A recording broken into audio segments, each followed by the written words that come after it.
Bonjour. Bonjour mesdames et messieurs, chers amis. On a juste 5 minutes ensemble. Mais aujourd'hui, nous allons nous poser une petite question. Vous savez, M. Tidjane Thiam, l'actuel président du PDCI-RDA, est arrivé dans le débat politique sur la pointe des pieds, on va dire officiellement en décembre 2023. Il a été élu président du PDCI-RDA, du plus vieux parti politique issu du syndicat agricole africain.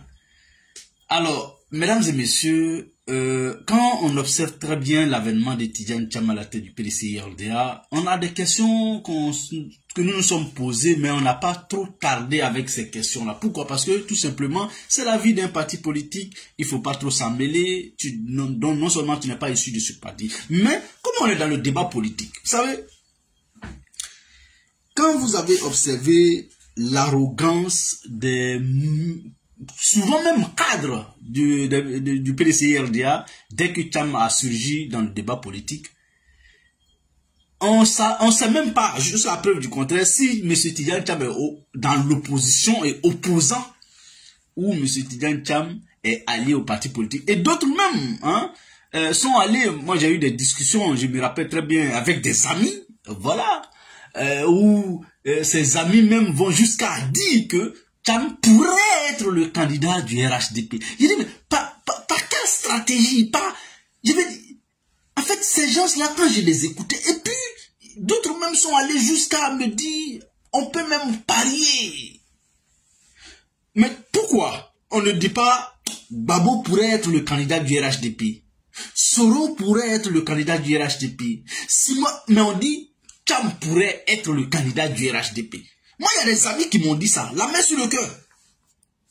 La main sur le cœur, je pensais ne pas dire leur nom. Mais ils m'écoutent, on se voit, on se parle toujours. Mais je leur ai donné rendez-vous en 2025. Nous sommes maintenant en 2025. Ça nous reste juste 3, 4, 6 mois maximum pour clôturer les candidatures en Côte d'Ivoire. Et donc, c'est ce jour-là, je vais leur dire, mais quand je vous dis que la politique, c'est la saine appréciation des réalités du moment, vous ne croyez pas. C'est-à-dire, par quelle alchimie Alassane Ouattara peut faire des deals jusqu'à ce que Thiam devienne candidat du RHDP. Il dit, bon, je n'en crois pas. Mais quand Thiam a commencé à poser les pas, machin et tout ça, je me suis dit, mais par moment, j'ai douté même de mes analyses ou bien de mon regard sur le jeu politique. Mais je n'ai jamais avoué que ce que tu m'as dit là, on dirait... Parce que je ne peux pas croire à ça en fait. Pourquoi? C'est vrai que tout est possible en politique, mais quand même. Ça nous fait presque plus que 10 ans où on est là tous les jours, on décrit, on apprend. Pendant 10 ans ou plus, dans quelque chose où tu es. Même si tu n'es pas encore devenu grand quelqu'un dedans, vraiment ton petit quelqu'un là, tu n'as qu'à être un peu expérimenté quand même. Il dit non, ça là c'est pas vrai. Thiam joue le jeu, et je vais vous dire pourquoi Thiam jouait le jeu de Alassane. Parce que justement, Thiam ne voulait pas avoir de démêlés judiciaires ou juridiques. Prêtez-moi la bonne expression. Thiam ne voulait pas de démêlés avec Alassane, avec la justice de Ouattara. Pourquoi ils ont bondi sur Thiam et ils ont rejeté tous les autres cadres du PDCI-RDA? Eh bien, parce que tout simplement, tous les autres cadres du PDCI-RDA, d'une façon ou d'une autre, ont gouverné avec Alassane. Donc, on pouvait les inculper, on pouvait fabriquer quelque chose contre eux. Mais c'est que les soutiens de Thiam n'ont pas vu venir, c'est qu'en réalité, quand Tidjane Thiam il fait ses meetings et puis il dit, lui, jamais il ne peut pas marcher avec un serpent dans son pantalon parce qu'il n'a pas l'art de faire sortir des serpents dans son pantalon. En réalité, ce jour-là, bon nombre d'entre nous, y compris Tidjane Thiam, ne savaient pas au juste de quel serpent il parlait. Mais comme en politique, chacun analyse les choses à chaud souvent, et puis le temps finit toujours par faire ses effets. M. Tidjane Thiam croyait frapper des personnes en dehors de sa formation politique, en disant qu'il y a des serpents avec lesquels lui ne peut pas marcher. et que lui, il ne peut pas mettre ça dans son pantalon. C'est vrai. Logiquement, un être humain normal.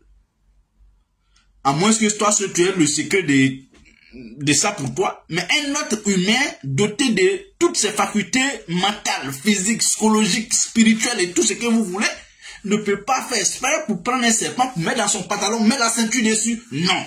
Donc, au Tidjane Thiam, cette expression-là, il ne faut pas la vouloir pour ça. C'est une très belle expression. Mais sauf que, aujourd'hui, tel est pris qu'il croyait prendre. Lui, il croyait prendre les gens. Et pourtant, il est tombé dans son propre piège. Vous savez, j'ai écouté un sage qui dit que la parole, pour les plus habiles, est un point de refuge. Mais en même temps, la parole pour les plus maladroits est un piège. Fin de citation. Pour nous, aujourd'hui, en tout cas pour moi, analyste politique, aujourd'hui, cette expression a été un piège pour Tidjane Thiam. Parce que, au regard des faits, à l'analyse, aujourd'hui, M. Tidjane Thiam a de nombreux serpents dans son pantalon. Mais d'où viennent ces serpents? C'est là aussi la véritable question. Oui, bel et bien, mesdames et messieurs, je suis à mesure ce matin de vous affirmer, sans risque de me tromper, que ces serpents qui aujourd'hui pilulent dans le pantalon de Tidjane Thiam sont issus de sa propre chambre. Il ne savait pas qu'en venant dans la politique ivoirienne, il venait directement dans les serpents. Et les premiers serpents en politique, en général en tout cas, sont issus de notre propre formation politique. C'est à toi de faire le distinguo entre les serpents de maison et les serpents extérieurs. Et même souvent, les serpents extérieurs n'arrivent pas à te mordre sans passer par les serpents de chez toi-même. C'est ce qui arrive à M. Tidjane Thiam. Voici le résumé que je voulais faire sur l'expression « Je ne sais pas marcher avec un serpent ». Et quand je m'amuse à ce jeu-là, je vois les gringaleux qui soutiennent Thiam. Attends là, tu n'aimes pas Soro. Comme si Tidjane Thiam aimait Guillaume Soro. Comme si Tidjane Thiam était soroïste. Je ne comprends même pas les gens. Moi, je ne suis pas Thiamiste. Non. Ah non, non, notre adversaire principal, c'est Alassane. Qui vous a dit que Alassane est l'adversaire de Thiam? Thiam est notre adversaire. Parce que quand Thiam est venu dans le débat politique en Côte d'Ivoire, il n'est pas venu en tant qu'adversaire de Alassane, mais plutôt adversaire des gens de l'opposition. Si vous ne savez pas, je vous le dis. Et jusqu'à preuve du contraire, Monsieur Thiam là, nous allons l'aider à extraire les différents serpents dans son pantalon. Serpent, il parlait là. Il a vu clair dedans. Nous allons lui témoigner notre soutien en l'aidant à faire sortir ses pantalons, ses serpents dans son pantalon. Voici mon combat pour Thiam. Alors, mesdames et messieurs, chers amis, voici, c'était sur ces petits mots que je voulais qu'on s'entretienne ce matin. Portez-vous bien. Courage au PDCI-RDA qui n'a pas encore de candidat officiel. À 8 mois des élections présidentielles, le candidat naturel, selon eux, M. Tidjane Thiam, aujourd'hui est confronté en interne à des bras de fer. Portez-vous bien, car chaque jour c'est une vie. On se retrouvera demain avec le même plaisir et le même sourire. Au revoir et à très bientôt. Merci.